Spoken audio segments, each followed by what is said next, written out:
따라란 따라란 따라란 따 궁작자 궁작자 따라리라라리.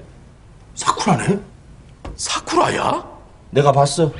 여러분은 타짜를 몇 번이나 보셨나요? 아마 이 영상을 클릭하신 분들은 적어도 두세 번, 많게는 10번 이상 보신 분들도 분명 계실 테죠. 이처럼 대한민국 성인이면 누구나 알고 또 거의 대부분이 보았을 테지만 영화만으론 해결되지 않는 궁금증들이 분명 있으실 겁니다. 예를 들어 정마담은 정말 이대 나온 여자일까? 특이한 이름인 평경장은 본명일까? 고니가 훔친 누나의 돈은 얼마일까?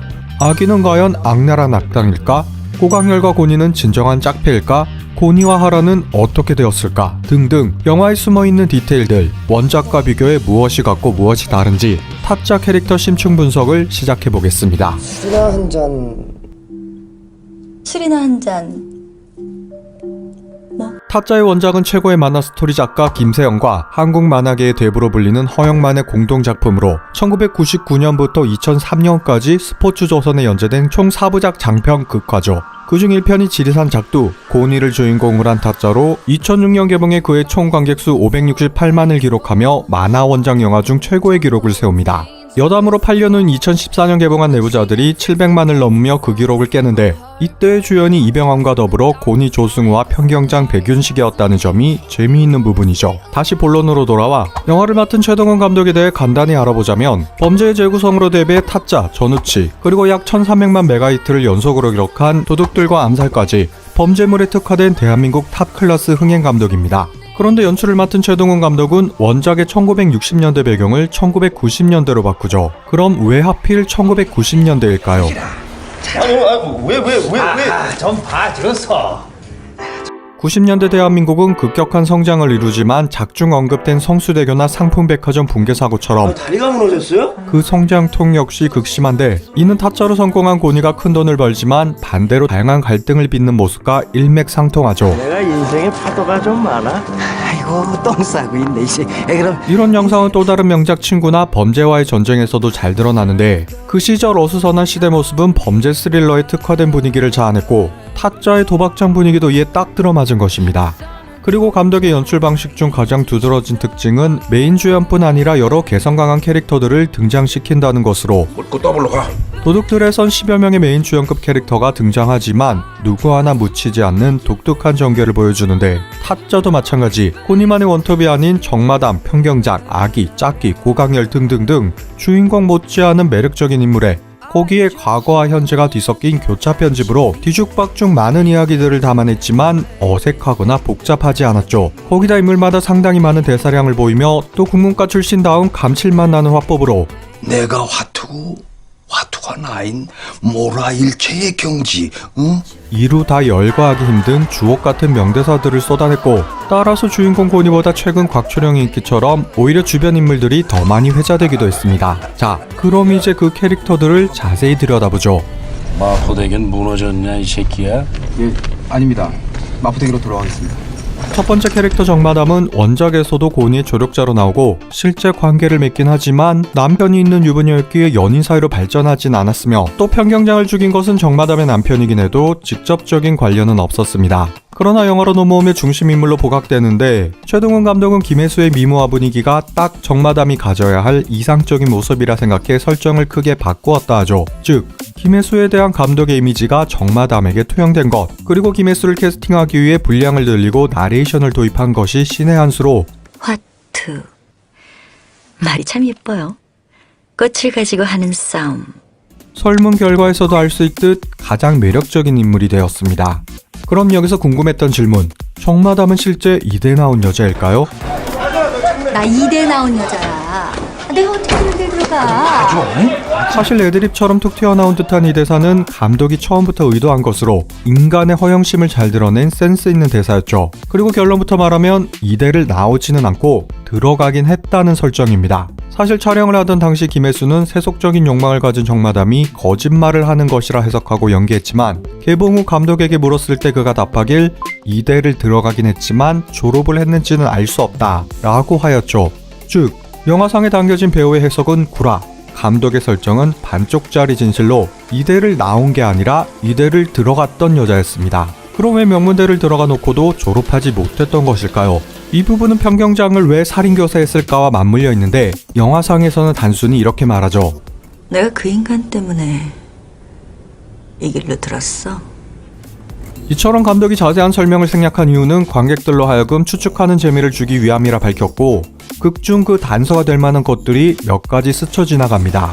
이게 미워하는 나를 왜 불렀니? 보고 싶어서요. 첫 번째, 평경장은 정마담이 미워할 짓을 했다. 알잖아. 자기도 그랬고 나도 그랬고. 뭐? 아니, 정마담도 그랬다고? 두 번째, 정마담도 그랬다. 즉, 가산을 탕진했다.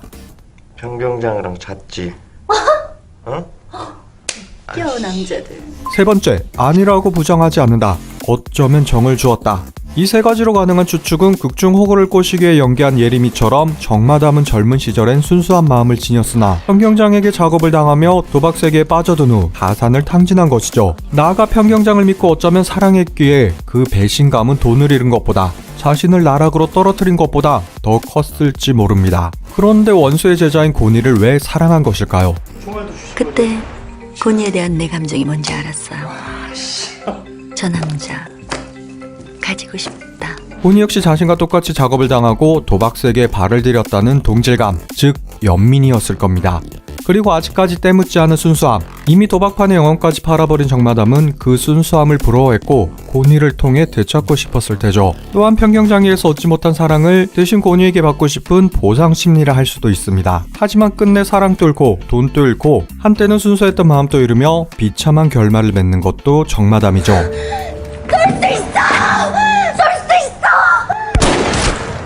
두 번째 캐릭터는 배우 조승우가 맡아 열연을 펼친 고니로 본명은 김고니지만 고니야라고 부르던 것이 고니라는 별칭이 되었고 또한 자신을 속인 박무석을 찾기 위해 작두를 들고 다니며 위협했기에 지리산 작두라는 별명도 얻었습니다. 물론 고니의 고향이 남원으로 설정되어 그냥 작두가 되는데 이처럼 고니의 스토리는 시대상에 따라 초기 직업이 나무꾼에서 노동자로 바뀐 것처럼 소소한 변화 외엔 큰 차이는 없었지만 무뚝뚝한 곰과 같은 성격이 능글맞은 여우로 바뀌며 완전히 다른 이미지가 되었죠. 따라서 정마담과 장난치는 모습이나 화란을 꼬시는 모습 등 연애 숙맥이던 고니는 타고난 카사노바로 변모했습니다. 머리도 보아하니 밤새 화투 치셨나봐요? 다 잃었어. 또 이런 고니를 연기한 조승우의 나이는 당시 겨우 26, 순진한 청년이 타짜로 변해가는 모습이 특히 인상적으로 이미 완성된 연기력을 선보였죠. 그런데 여기서 고니가 몽땅 날린 누나의 돈은 도대체 얼마였을까요?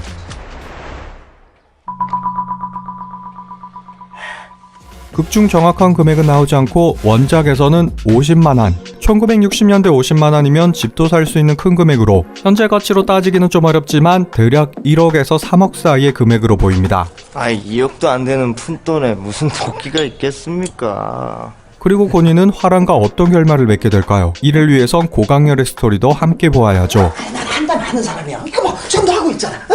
고니와 한상의 짝패, 그리고 친형제 이상이었던 고강렬은 작은 키, 우스꽝스러운 말투와 능청스러움, 대머리라 모자를 쓰고 다녔다는 외모적 특징을 빼면 원작과 가장 흡사한 캐릭터입니다. 단, 고니와 여자 문제로 의가상에 잠시 사이가 멀어지기도 했는데 그 일화가 아주 잠깐 극중에 소개되죠.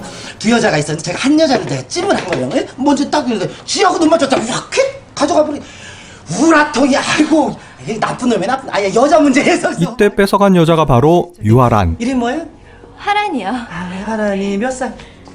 원작에서 화란은 지조 높은 기생 이미지에 영화와는 반대로 고니는 관심 없고 화란이 짝사랑한다는 설정입니다. 그리고 고니가 마음에 든 여자는 오은주로 영화처럼 곽철현과 삼각관계를 이루지만 은주는 사랑하는 남자가 따로 있고 또 도박하는 남자는 멸시했기에 아무리 고니가 큰 돈을 주고 순정을 다해도 눈 하나 깜짝하지 않았습니다. 당신이나 곽철용이나 똑같은 남자네요. 영화 마저 재밌게 보세요.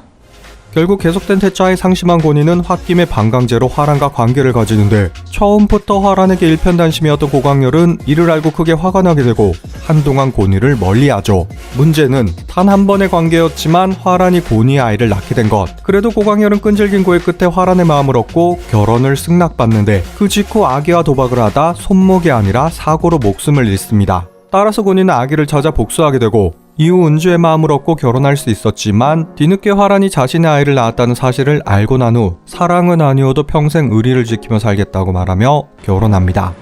사랑? 그것도 어차피 다 구라다.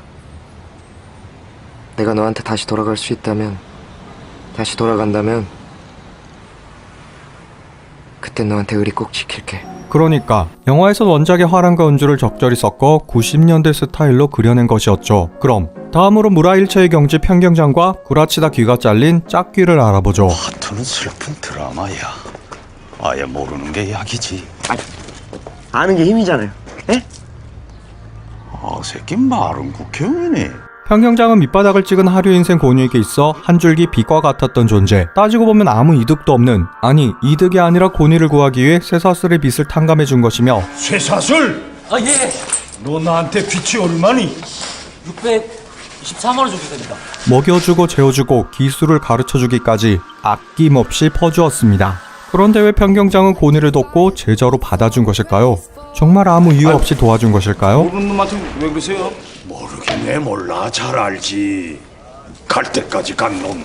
타짜들은 이래저래 원한도 많고 노름판이라는 게 워낙 험하다 보니 필연적으로 다찌라 부르는 보디가드가 필요하죠. 고강렬이 고니를 쫓아간 이유도 바로 우리 그거. 동생 그 깡다구에 반했다 이거야. 또 일설에는 정마담의 다찌인 빨치산이 원래 평경장의 사람이었다고도 하는데, 아무튼 고니의 깡따구로 알아본 평경장은 도박사다운 감으로 일종의 베팅을 한 셈이죠. 그러니까 고강렬처럼 뒤를 쫓으며 다찌를 제안한 것이 아니라 제발로 찾아와 간절히 원하게 만든 것. 거기다 야수성을 키워야 한다며 싸움 훈련도 시킵니다. 제 첫 자세가 야수성이야. 즉 고니가 타짜로서 재능이 없다 해도 최소한 다찌로 이용할 수 있겠다는 계산이었죠. 물론 철저히 계산적인 관계만은 아니었으며 마치 아버지와 아들 같은 부자의 유대를 쌓았는데, 아버지 이제 가셔야지. 벌써 깊게 됐나? 이 부분을 부각시키기 위해서인지 원작에 있던 아버지는 영화에 없었습니다. 그리고 또 한 가지, 평경장은 좀 더 근엄하고 진지한 스타일인데 영화에선 고니와 티키타카도 하고 장난도 치는 친근한 이미지였죠. 학습 태도가 뭐이가? 왜요? 욕한 나 쉽게 꾸기는 말 대단이야. 사실 이러한 캐릭터는 짝귀로 원작에선 항상 생글생글 웃는 상에 고니와 통하는 면이 있어 평생 친밀한 관계를 유지했고, 또 구라칠 때 눈을 보지 말라는 가장 중요한 가르침을 주는 것은 동일하나 손은 잘리지 않고 멀쩡했습니다. 구라칠 때 절대 상대방 눈을 보지 마라. 그러니까 앞서 설명한 화랑과 은주를 합친 것처럼 영화에선 평경장과 짝귀를 합친 꼴이며, 되려 실제 평경장은 영화의 짝귀와 가깝다 볼 수 있죠. 그런데 평경장의 이름은 본명일까요? 넌 화투 배우지 말라. 길에서 객살 팔자다야. 사실 그의 이름은 평은수로, 경장은 그가 예전에 경찰이었던 시절 계급이 호칭이 된 것이죠. 또 평은수라는 이름은 문패에 숨어있듯 아주 잠깐 나오는데 가운데 한자가 수물운으로 마치 숨은 그림 찾기 같은 감독의 디테일이 재미난 부분입니다. 그럼 마지막으로 빙다리 핫바지가 된 빌런 아기와 적금 붙고 보험 들고 사는 곽초룡을 이야기해보죠. 에헤이, 상상력이 많으면 그 인생 고달퍼. 타짜의 끝판대장인 아기는 단순히 돈을 따는 것이 목적이 아니라 기술자들의 속임수를 잡아내는 즐거움, 즉 도박 속의 도박을 즐긴다라는 고니의 표현처럼 스릴을 즐기는 캐릭터입니다. 다만 외모는 영락없는 건달로 절대 탑클래스 타짜라고는 보이지 않기에 그 모습에 안심한 고강렬도 기술을 쓰다 변을 당한 것이죠. 손바닥에 화투 한 장 붙어있다가 내 돈 모두하고 내 손 하나를 걸겠다. 너는 무엇을 걸래? 왜 이러세요? 그런데 여기서 아기는 그토록 극악무도한 악당인가에 대해 생각해볼 필요가 있는데, 내가 빙다리 핫바지라 보이냐 이 새끼야. 사실 악당처럼 그려지고 좀 거친 모습이긴 하지만 극중 이렇다 할 악행은 없었습니다. 오히려 손가락을 자르려는 고니를 말리기도 했고, 얘기할래. 너 그거 못 자른다. 뭐야? 고강렬의 손목을 찢기 전 먼저 엄중한 경고도 했고, 혹시나 대마에 쓰다 보롱나면 저 망치로 손모가지 분질러 놀란게. 물론 사적인 의도였지만 호구 대신 싸워주기까지. 이쯤에서 삼촌은 그만하고 바둑 한 판 드시오. 거기다 모두가 구라칠 때 나홀로 정정당당 페어플레이 정신을 가진 외로운 인물이었죠. 그리고 허례의식보다 실익을 추구하는 올바른 정신까지. 시칼로 배돼지를 쑤시든 고깃값을 번다. 뭐 이런 자본주의적인 개념으로다가 나가야지. 다만 딱 하나, 손버릇이 좋지 않았던 것만 빼면 나쁜 짓은 전혀 하지 않았습니다. 그리고 곽초룡은 원작에서 이름이 곽칠성으로 아마 부산에 존재했던 칠성파를 모티브로 한 설정으로 보이죠. 잘난 놈 제끼고 못난 놈 보내고 안경제비같이 배신하는 새끼들 다 죽였다. 또 고니에게 돈을 털리고 죽음을 맞는 영화와 달리 원작에선 고니와 동업해 큰돈을 따기도 하고 국회의원에 출마하려는 야심을 가진 인물로 나오며 나 깡패 아니다. 나도 적금 붓고 보험 들고 살고 그런다. 이 부분은 영화와 마찬가지로 고니에게 잃은 돈을 폭력으로 해소할 수 있었지만 도박에서 잃은 돈은 도박으로 찾고자 하는 오, 높으신가 보죠? 나름의 신념을 보였습니다. 물론 약물과 카메라로 속임수를 쓰려 했지만 노름판이야 원래 속고 속이는 게임. 걸리지 않는다면 정당한 방식이죠. 너 내 밑에서 일할 생각 없냐? 아이 늑대 새끼 어떻게 개 밑으로 들어갑니까? 그 밖에 이름도 나오지 않고 그냥 호구라 불린 이 남자 이름은 허대철이며 올라갔으면 내려가고 내려갔다가 다시 올라가는 거야. 이제 이것들은 다 죽었어. 예림이 어서 가. 고니의 누나는 김숙희였고 아가씨! 보면 볼수록 귀여운 매력이 넘치는 너구리는 영화 속 새롭게 만들어진 인물입니다. 그리고 영화 마지막 부분 정마담이 아니라 평경장에 대한 빛으로 고니를 돕는데 됐어. 나도 평경장한테 빚이 있어. 아무리 꾸준히 일을 하는 해결사이지만 의리 있는 모습을 보였기에 아마도 평경장을 죽인 범인이 정마담이라는 사실을 고니에게 알렸을 가능성이 높죠.